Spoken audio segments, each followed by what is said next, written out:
Welcome to the Too Sweet Cosmic Wrestling Show.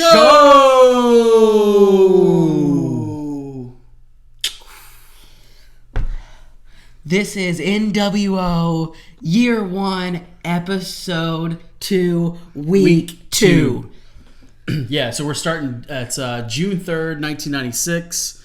This is the second week after Scotthall's made his debut. Yeah, this is week right after going through the whole NWO era from the Scotthall debut up until now. I already got to say before we go into it, I'm liking it. It's nice knowing the characters a little bit more. Yeah, some of their backstories, what they've done.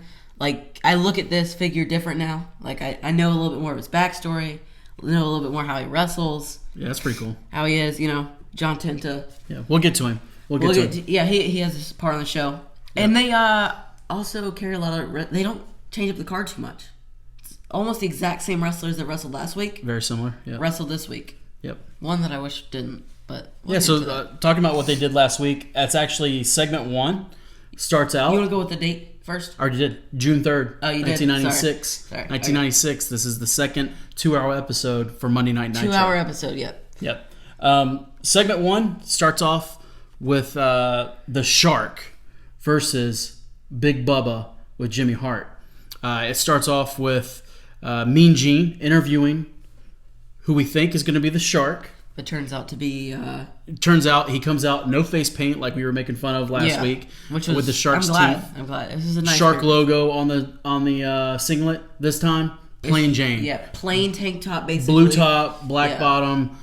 His head's still shaved on the side from getting the haircut. And the Shark, lays it out. Says, hey, I'm no longer the Shark. I'm no longer an avalanche.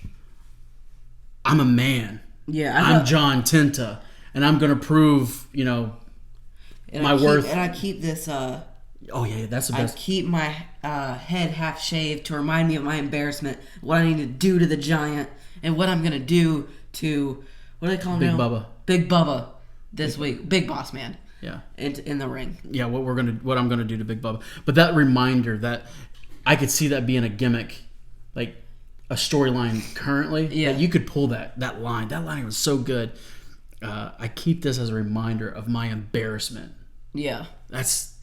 Yeah, you definitely... That was a good line. If, Jack Evans was any good, he could... Yeah, he could keep that shaved top and let the long hair stay. One thing, him and the Butcher had the same haircut. Yeah. So they took a picture in the back. Yeah, I saw that.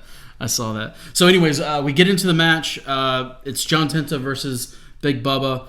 This is really quick. It's not even really a match at this point. Yeah, it's just kind of like a brawl, and then it ends up that Big Bubba just gets out of the ring and takes a 10 count. Because he grabs scissors. Yeah, oh yeah. He goes for the head. Yeah. So he grabs the pair of scissors from last week. Big Bubba came out with his hair in his hand and threw it down on the mat. And then John Tinto grabs the scissors and he goes for his hair. And he rolls out. He's standing out. And the commentator's like, he's going to get counted out. And Jimmy Hart makes him stay out. Sure enough, he gets counted. And he walks to the back. And that's the end of the match. Yeah, the first match is a 10 count. It actually was a pretty good opening segment. Yeah. The John Tinto character is somebody I think you would kind of buy into at this point. Mm-hmm. I like him more than I did last week already. Yeah. And then segment 2 is the second match of the night. This is High Voltage, Ruckus and Chaos versus the Faces of Fear. And the Faces of Fear is the Barbarian and Ming, or King Haku, if you know him from the WWF days. But yeah, they're a tag team, Faces of Fear. This is somewhat of a squash match. Yeah. Barbarian gets the move of the night. Oh yeah. In this match with a top rope belly to belly. Both men are well over 200. Oh yeah. Barbarian's 300 pounds. They both looked really good. Yeah. And did you say King Haku? I haven't talked about Ming, what he does. Yeah. Yeah, towards the end of the match. Well, no, I was just saying mention him as King Haku. Okay, yeah, that's all I was asking. Yeah, I said Barbarian and Ming. King Haku. King Haku, yeah. Yeah, legend, obviously. Yeah. They demolish these two young guys. The green the fluorescent yellowish green tights come back. Like a theme. This tag team has the same Alex Wright, same Scott Steiner, Sting color. Yeah, it's like. Yeah, so whoever the seamstress is in the back, she has a lot of that material. She got overstock, and she's just trying to like hand it out as much as she. They looked almost exactly like Scott Steiner's gear from last week. They sure did. Good match. It got the point across. It was Ming and Barbarian really good are segment. Monsters. Again, the move of the night, that top rope belly to belly was awesome. Yeah. And then one of the moments that we took from that was towards the end when they're going for the pinfall. Ming just launches, I'm going to say Chaos, out the ring, but on his way out, he hits the top rope, but still flies straight through the ropes. No, he went to like throw him through the bottom rope, and he moved it into a slide. But when he was going down the bottom rope, boom, smacks him right in the face, and he hits the mat. Yeah. It was pretty bad. Yeah, it was pretty bad. So, I mean, it's pretty straightforward. Nothing really to talk about on that one besides that. But that did get our move of the night, was in the second match. Yeah. Right after that, we go into this is the promo with Sting and Luger in the back. Okay. Basically, Mean Gene's confronting Lex Luger about kicking Rick Steiner or Scott Steiner in the stomach during the main event, and why would you do that to your friend? Yeah. Sting's kind of questioning it, like, hey man, the reason they're upset is because you kicked him in the stomach. He was basically saying, I respect you, I know why you did it, I'm thankful for you doing that to me, but also I see their point of perspective, I know where they're coming from, they're going to say that you kicked me in the stomach, which is, kicked him in the stomach, which is right, but I do know, I'm thankful for you taking your time out of... Yep. And then Rick Steiner bombards the set, and it's like... Rick Steiner. He bombards the set, kind of like, Lex, why the heck? What's wrong with you? Blah, blah, we were friends, this and that, and you did this underhanded thing. Scott Steiner comes in hot, just pointing his finger right in Luger's face, like, I'm going to kick your butt. You took a cheap shot. They keep going back to cheap shot. Yeah, cheap shot. And Sting then says, hey, listen, I'm not going to say that I wouldn't have done it. Yeah. You know, it was in the heat of the moment. You know, this is what happens. And it's just building up for that big main event tonight. Scott Steiner, Rick Steiner versus Sting and Lex Luger. Sting and Lex Luger. No talk of Razor Ramon. Yeah, there's been no mention of Razor Ramon coming down. Nothing in the beginning. Yep. Nothing. Yep. Nothing there. That wraps up that promo. So that was like their segment 3. Segment 4 is the debut for us. He's obviously been there, but Disco Inferno. Disco Inferno. This is first time Pickles has got to see him. Disco Inferno. It's just a fun gimmick. Just a fun gimmick. It would get over. It's Fandango. Yeah, it was. That's what I was thinking the whole time. It was Fandango. Versus last week's more jacked. Yeah, Fandango's jacked, and this kid he was built. Big. Yeah. Versus last week's worst wrestler of the night, Sergeant Craig Pittman, and boy does he deliver! Because not 1 week, but 2 weeks now, he is the worst wrestler of the night, and it shows. It shows immediately. As soon as the bell rings, they lock up. Disco sends him off, goes to hit an arm drag. Sergeant Craig Pittman says, "I don't know how to do arm drags." So he just flattens him. Flattens right out on top of Disco Inferno. Just does this and just lands. Like he had never done one before. Match is just ridiculous. It's he's lost the whole time. Yep. He doesn't know where to grab. He doesn't know who to do. He has no idea the direction of the match. And Disco Inferno also was like, "What is going on right now?" Essentially, Disco just basically brings this just to punching. It's a punch to the face. Oh, you hurt my hand. He punches him again. Craig Pittman gets the upper hand and is about to hit an arm bar. And before he can even lock it, Disco says, I quit. I tap out. Like, we were so confused while we were watching. What the heck just happened? He grabs his hand. Yeah, like this. He grabs his hand just like this. He's about to put it in his finisher, which was atrocious last week. Yeah. And then he's like, nope, I'm done. Yep. But you couldn't hear that. They didn't make it apparent. Yeah. So the refs just like, stop. And they're like, oh, he quit? Yeah, you would almost think that there was somebody interfering or somebody was about to come out. I think something had to happen because Disco Inferno was confused in the corner. Yeah. He was sitting in the corner kind of like this, and then he's like, bring the camera over here. He covers, though. He recovers it up, and he's like, I couldn't do, because the whole time in the entrance he was doing this with the crowd, and he's like, I couldn't do this if I didn't quit. Yeah. If I didn't have my hands, I couldn't do this. Yeah. So he covers it up. Craig Pittman's still in the ring looking dumb with Teddy Long. Teddy Long was still with him. Yeah. But it was just crazy. So 2 weeks in a row, we get the worst wrestler, Sergeant Craig Pittman. It's going to be one of my highlights of each week now is to see how bad can Craig Pittman mess up in a match. Apparently he's going to be on every week. Yeah. I don't know how he made it this week, but whatever. They're trying to build him up, obviously, because he keeps going against jobbers. He keeps saying that his head's No, he didn't go against Jobber last week. He went against DDP. Oh, yeah, he lost to DDP. And then he went to recover. But he still, showed that iron head, because DDP went for the headbutt last week, right, and got tangled up in the cords. And this week, Disco punches him, goes for hurts his hand. Hurts his hand. Yeah. So after that, we get last week's wrestler of the night, Steven Regal versus Hacksaw Jim Duggan. Yeah. And they show a video package from Saturday Night Main Event where Steven Regal confronts Sting in the locker room area. Well, no, they were in an office. Yeah, I guess they were talking about signing a contract for the match. Great American Bash. Or not American Bash. Is that what it's called? I don't know where they were going with. They didn't really give us a background. They kind of just said they were in this office, and then Sting does something. Really, it was Sting. Sting touches him a little bit, or touches his shoulder. Steven Regal goes to turn around. Yeah. And Sting's like, "Hey," and when Steven Regal turns around, he cold cocks Sting, just pop.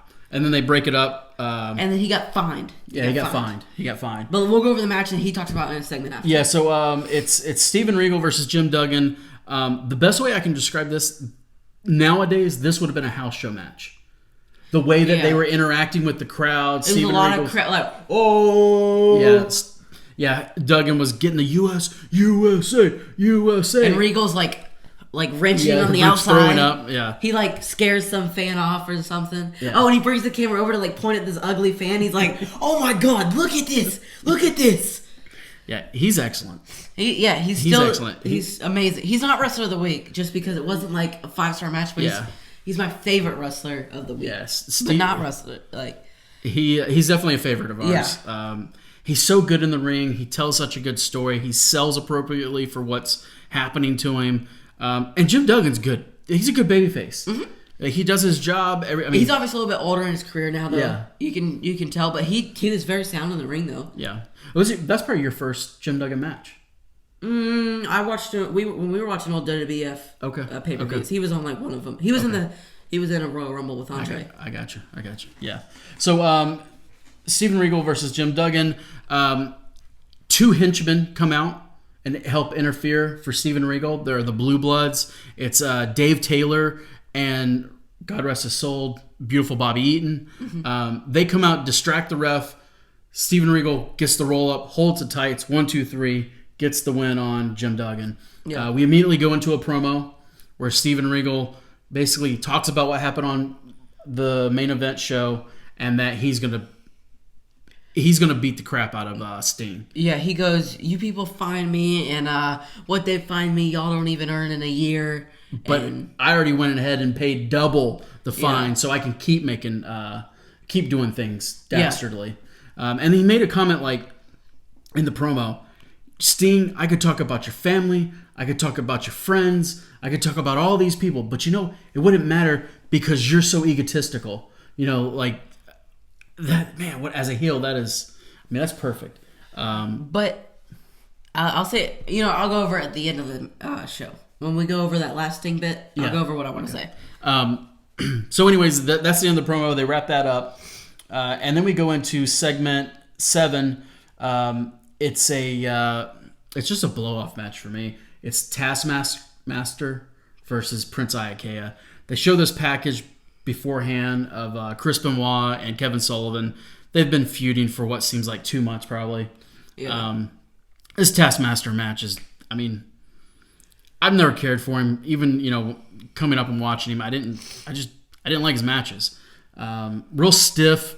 I felt like just watching him, he was taking some liberties on Prince Iaukea. Yeah. During the match. His debut match on Saturday Night Main Event, he had a debut. No, I was saying this is his debut match on Nitro. On Nitro, yeah. And he had some matches on Main Event where he won. So they said he beat someone. Do you know who that is? I don't remember who they said during the match. I remember I knew their name or something, but he beat someone on Main Event, and then now he's coming to Nitro to go against the Taskmaster, Kevin Sullivan, the leader of the Dungeon of Doom. Yeah, and Jimmy Hart's out there with him. And then after the match, first off, Kevin Sullivan gets the win. The double stomp to the stomach. Yeah. 1, 2, 3. Then they cut a promo afterwards, and Jimmy Hart's like, "Hey man, I don't understand you. I don't know why you're doing this. Why are you trying to team with Ric Flair and Arn Anderson?" And he says it's a huge conspiracy that Hulk Hogan's going to come back, and when Hulk Hogan comes back, he's coming to take out the Giant, take out Jimmy Hart, and take out himself, and that he's trying to get allies. There's no other wrestlers he likes more than Ric Flair and Arn Anderson. It's kind of confusing, and Kevin Sullivan does nothing to move the needle for me. Yeah, it didn't make me want to buy the pay-per-view. Yeah, no. It's just and he's a weird character. Just he definitely doesn't have a place in the show, so he booked himself into the top space of the show. Yeah, he didn't. If he wasn't the booker, he wouldn't have been in the spot that he was in. Yeah. And then we go to, after that match, we go into what we call Match of the Night. Match of the Night. Yeah. Arn Anderson, Ric Flair versus the Rock and Roll Express. It was a strangely long match. Yeah, this was like a 4-segment match. Yeah. Or it was like they were almost about to go into a segment, and then they didn't. So the really weird thing, and wrestling is produced so much better nowadays than this mid-90s era. They start the match out, and it's like 40 seconds left until hour 2.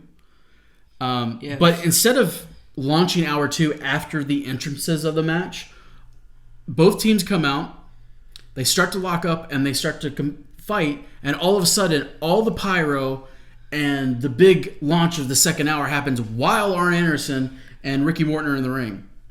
It throws you off. You can tell that the wrestlers are like, what the heck? Because Arn Anderson was either like, what's going on? Yeah. So it was timed poorly.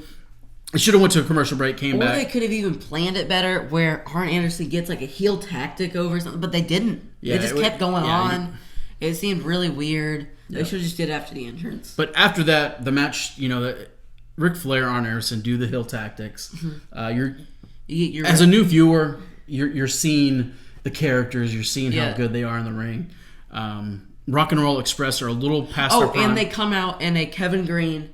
That's right. They come out in the Kevin Green jersey and Mongo McMichael. Arn has Mongo's jersey on, and whenever Miss Elizabeth and Woman try to take it off, it's too tight. Yeah. And Arn makes a comment about this after the match. But yeah, they had their jerseys, kind of taunting them. Matches, like I said, match of the night. Good false finishes, heel tactics. It was just really sad. Two of the best. Did we ever say who they were going against at all? The Rock and Roll Express. Well, they're going against Rock and Roll Express. Ricky Morton and Robert Gibson. Huge NWA talent. Smoky Mountain Wrestling. They're legends in the wrestling. Yeah, a lot of people look back. FTR, Young Bucks. Yeah, Young Bucks. Young Bucks look back on them. They're big in the business. Yep. Excellent match though. After the match, Ric Flair, Arn Anderson get the win. They cut a promo afterwards, and that's where Arn's like, "I had on Steve Mongo McMichael's jersey without pads, and it was too tight. That tells me I'm a much bigger man than Steve Mongo McMichael." Ric Flair is. You can't understand what he says during this whole promo. No, he is like saying half flat lines in the middle of the promos. He has half sentences. He goes like, "Kevin Martin, I'm gonna say, and then you're gonna get beat, and then pay-per-view. Let's go, all night. I'm gonna last all night long. Woo! He keeps trying to kiss her arm. He's like, and then all night long. And then he goes, and then he leaves. Yeah, and that's it. Or no. In the middle of the match, Bobby the Brain Heenan comes down and whispers something in Woman's ear. Yep. And then heads back up. Or did he ever? No, he never left. He just went back to the stage area. Yep. And then in the middle of this promo, he comes back down and he goes, apparently, we never heard anything about this. Yeah. We've only been watching for 2 weeks, but you think they would have said something about it last week? Yeah, you would have thought there would have been a hint last week. Yeah. He goes, you guys wanted a coach or something. You wanted a manager. You wanted a manager, but I said I'll never be a manager I'm never managing again. I will never do it. I'll never do it. But you see this, he brings out this John Madden plaque. Yeah. And his name's on there for manager or something. He goes, and Joe Montana's name's on this. Yeah. Tom Landry's on there. Tom Landry's just listed a bunch of Hall of Famers and Hall of Famers and stuff. And his name's on the plaque right here or something. As a coach. And he goes, So I won't be your manager, but I'll be a coach, and I'm gonna show them that they're bad and we're gonna win. Yeah. We have the best tactics. Basically saying he's gonna coach Arn Anderson. One Ric more Flair. time, he's gonna coach Ric Flair and Arn Anderson. This is it. The last time. Yeah, huge moment for the show. So we're in hour 2.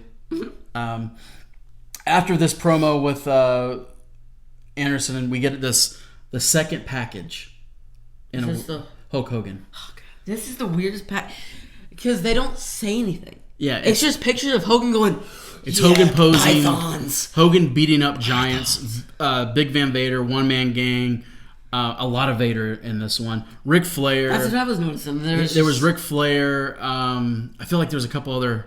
Sorry, we had technical difficulties. Technical difficulties here.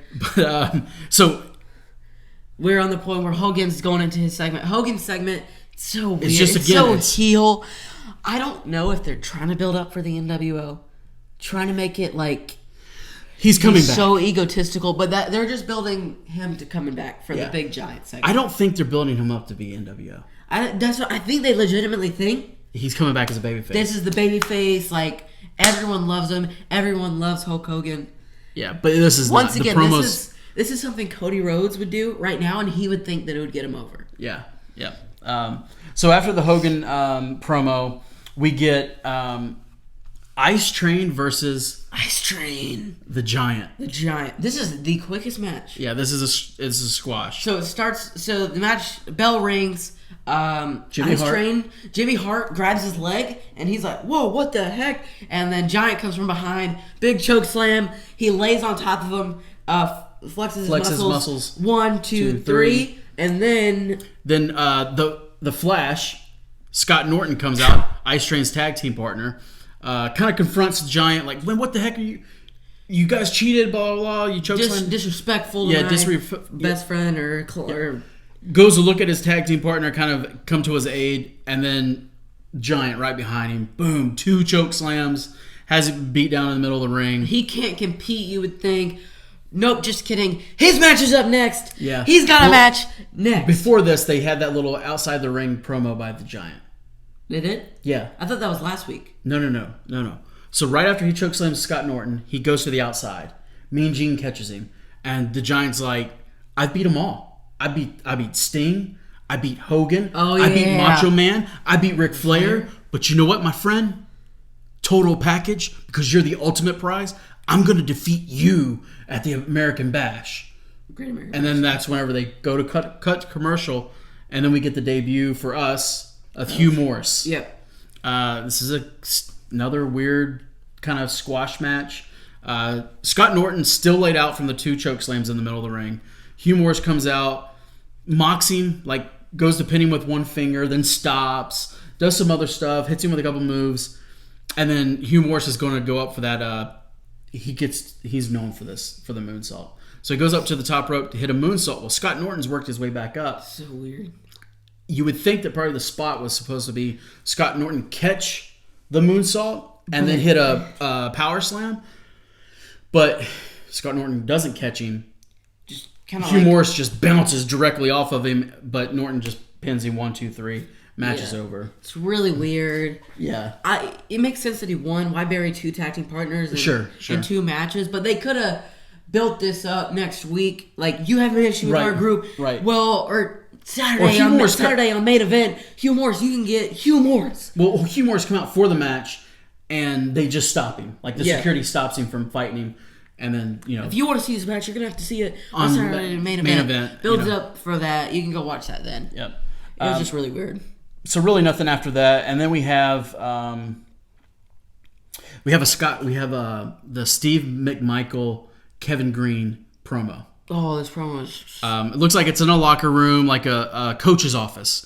There's a dry erase board. They have a ring. They're writing down plays for the thing. Like they're football players. They don't know what's going on in the business. They have never watched a show, apparently. Yeah, they don't know how to wrestle, but they're like, we got to keep them on this side of the ring. But Kevin Green thinks they got to pressure them and get after get over their scrimmage line. Yeah, they got to get in the over backfield, get in their territory, sack them. Steve's like, no, we got to keep them on our side. We got to. You obviously, I can see we're going to have some issues communicating. I don't know if this is a hint for Steve McMichael to turn. Kevin Green, but you kind of like there was just that one little spark. Yeah, like. And then this is where the big moment happens. They flip it like this They were like, you know what we need? You know what would make us come together? A coach. We need a really good coach. I know who can be our coach. He can't wrestle. He can't do this. He can't do that. Macho Man Randy Savage should be our coach.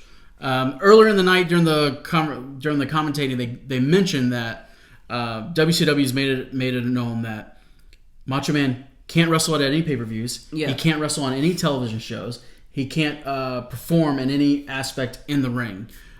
So these guys are saying, well, we're going to make him our coach since he can't wrestle. Yeah. And we don't know if he accepts or not. That's just how they end the promo. So then we go to the main event. Yep. This is the main event. This is the Steiner brothers versus Lex Luger and Sting. Mm-hmm. Right at the beginning of this. So they immediately carry on from the last segment with Macho Man. So there's a double panel, and they made the panels as small as possible. So you had a big WCW logo, stone wall, and then as small as you possibly could make it. Two panels. The match has started. They're locking up. But then you have on this side Bobby the Brain Heenan and Eric Bischoff. And Eric Bischoff's getting a call from Macho Man. It's like a 3-minute long call. It was long. And Macho Man's like, I had just a bunch of Macho Man stuff. And then like, I can't wrestle in the ring. He's like, brother, they told me I can't. I can't wrestle, I can't compete, but I can coach. And he's like, Bobby Heenan, I'm coming after you. And then Bobby Heenan, for the remainder of the show, it just kills it on the mic. And he's like, no, I had nothing against you, Macho Man. I had nothing to do with this. This is all woman and Miss Elizabeth's plan and Ric Flair. It's all their plan. I really don't like what they did to you here. No man should have to go through what you're going through right now with all this money issues. But, like, Macho Man, it wasn't me. And Macho hangs up the phone. Yep. And then the line of the line of the night, because the week prior he had a classic line, but this one he says, he looks at Bischoff and goes, look what you talked myself into. And I was like, look what situation you put upon myself. Look what you've gotten me in. Look what situation you put myself into. Because he said it's so weird, but it was like so perfect. Yeah. Heenan was so good. He was so good. So then we actually kind of get into the match. Mm-hmm. And the match is good. Really physical. The best part to me was they made the callback to the last week where he kicked him in the stomach. The thing they've been talking about in all the segments goes for the suplex on the outside. Luger goes to suplex. Yes. Scott Steiner. It was one of the Steiners. Scott Steiner, and Rick Steiner ends up kicking Luger in the stomach. So it was the callback, but opposite. Yep. And then they roll in the ring. They start brawling. Well, then the Giant comes out of nowhere. He goes for a choke slam on Rick. Well, he choke slams Luger, right? No. On the outside? No. It was he hit two people. He eventually goes in the ring and starts fighting people. Okay. Yeah. He gets Rick up and he goes first. That's right, because Rick Steiner just gave. All right. So you just get the boot. They roll in the ring. I was right. They roll in the ring. They start brawling. He's on the outside. You see the Giant come in while they're rolling in. He grabs Rick by the throat. He goes for a choke slam, but this is concrete. There's no padding on this. Yeah, and which Ric Flair had already taken a bump on previously from the ref. All right, so stop.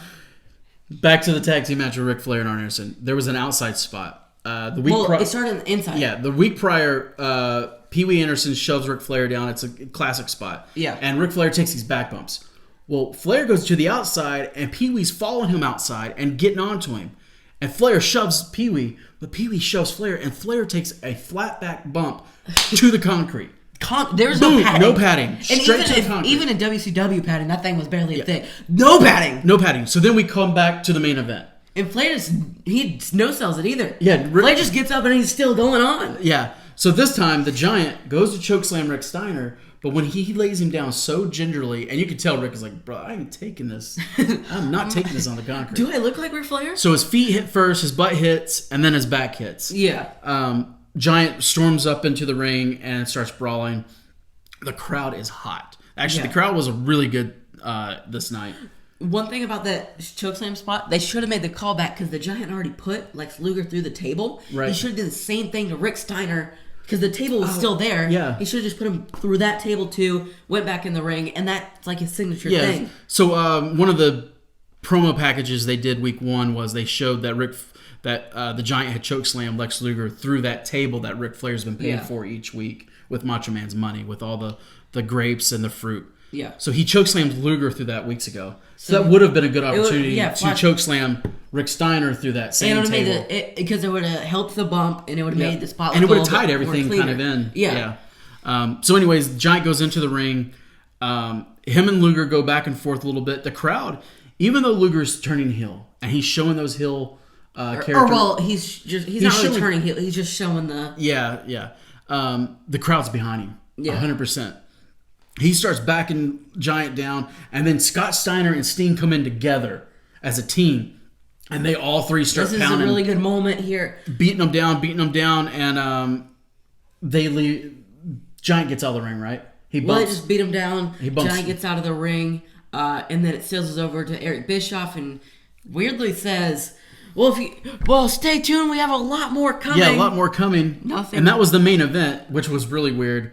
And then shortly thereafter, you see Scott. He should have been going off at the end of the show like, we'll see you live next week. And then this segment over now happens. Here comes Razor Ramon. He comes over, trash talking him, throws the toothpick at him. And then here comes over Sting. Sting comes out. And this is our moment of the night. Yeah. This is the first person to really confront Scotthall. So Scotthall's cut his promo. Sting comes out and goes, "You've said it now for 2 weeks in a row.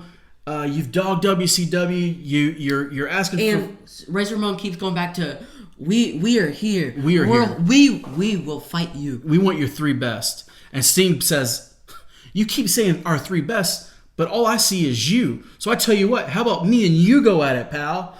And Hall's like, "No one tells me what to do. No one tells me when to fight. No one tells me where to fight." And then he goes, "But next week, don't worry, Sting. I have a big surprise." And then, have to see what happens next week. Yeah, and then to me, kind of a callback. If this was like a movie, this would have been a lesson that Sting got from one of his villains that he had to fight. Yeah. Because Steven Regal slaps him across the face. Yeah. To taunt him, to bring him in, and Sting does the same thing to Scott Hall here. Just. Bow! Smacks him right across the face, and then the police department comes out. The police department comes out. They don't, and you would think, oh, they're rushing in. They want to stop this. Just mosey on over. Yep, they just get in between them. Like, hey, we're not doing this here. And that's when Scott Hall's like, "I'm coming back next week with a big surprise," and the show ends. So some thoughts that I had on this. I thought it was really good how they didn't mention Razor Ramon the whole show. Because if you were thinking about a real show, and let's say you're having an AEW Dynamite show. And Xavier Woods is in the crowd, hops the barricade. He's like telling everyone off. You're not going to mention that next week. You want that off your record books. Yeah. You don't want to mention that at all. It's gone. Didn't happen. Especially if it was non-kayfabe. So now you're going to this. You wouldn't mention it at all. Yeah. It was just a mistake. They did a good job by that. It was a mistake. But and one thing, Steven Regal, I feel like is just cutting these promos on Sting just out of pocket, because they're trying to move him away, everyone away from him, and he keeps trying to bring back these rivalries with Razor Ramon and Sting, but everyone's kind of pairing off somewhere else. Yeah. He's like the guy who won't get into the partners and like the lab or something. He's so good. I mean, Steven Regal is good on the mic. He's good in the ring. I don't know. He's just. But this week's Wrestler of the Night, we're giving it to Sting. Sting put on really good segments during the whole show. The locker room segment. Yep. The match was really good. He came on and he had the moment of the night with Razor Ramon. Yep. He is truly the babyface. Yeah. Even in the Luger thing, like he was compromising. He's like, "Man, dude, I understand why you did it. You helped me out, but I also understand why my friends are really mad at you." Yeah. And then the whole situation with Regal, like Regal wanted a match, and then he was turning away, and like Sting's like, "Hey, man," and he gets smacked. You know, they show that promo. So Sting is just, he's just portraying what anyone else would do in this segment. He makes you think like, "Oh, yeah, he's right. I really like this guy." He's just doing what you would do in that situation. You have two best friends. You're not going to one-side one. You're going to try to like split it apart, part it off. He's doing what everyday person would do. And a lot of times in these angles, especially nowadays, you can tell which way they're leaning. Now, you know that Lex Luger is Sting's best friend. Yeah. And he's going to lean that way. But he's still like, "Man, they're right. You know they're right. But I got your back." Like, you did it for me. I'll do it for you. But you know that they're right in some aspect. Yeah. I don't know. He's an excellent babyface. Yeah, excellent babyface. And really, that's really it. That's really it for the show. This was, in my opinion, a much better show than last week. Yep. That was much better booked. Thought you had much better segments, a lot more growth. Yeah. Weirdly in 1 week. Yeah.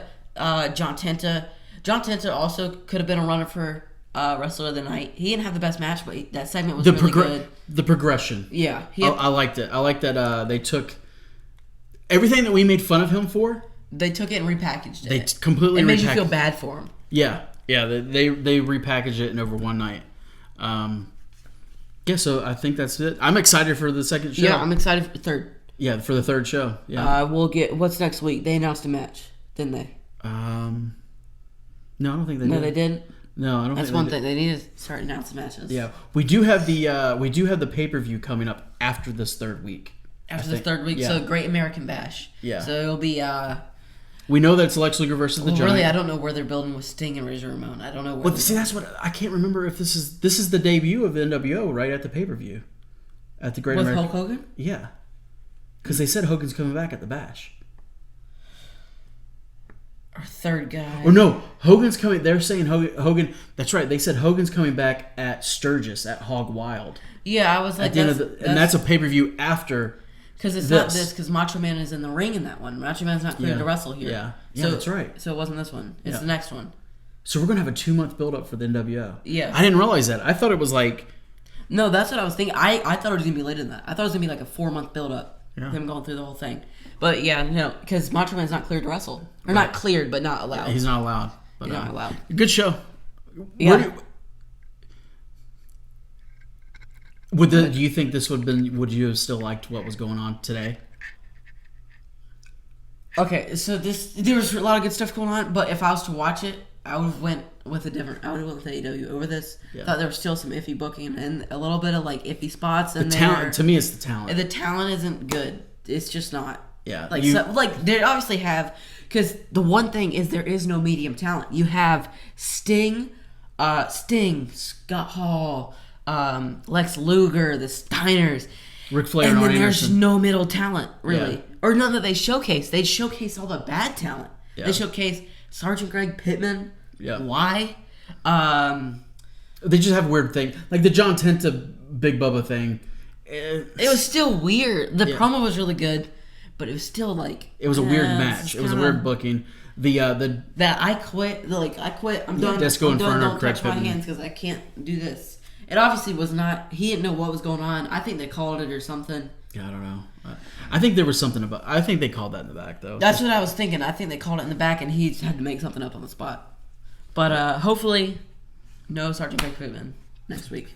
I actually do kind of hope. I would love to make fun of him more, but yeah. Oh, he's so bad. So let me make sure we got that clear. What are you doing here? Match of the night. Match of the night.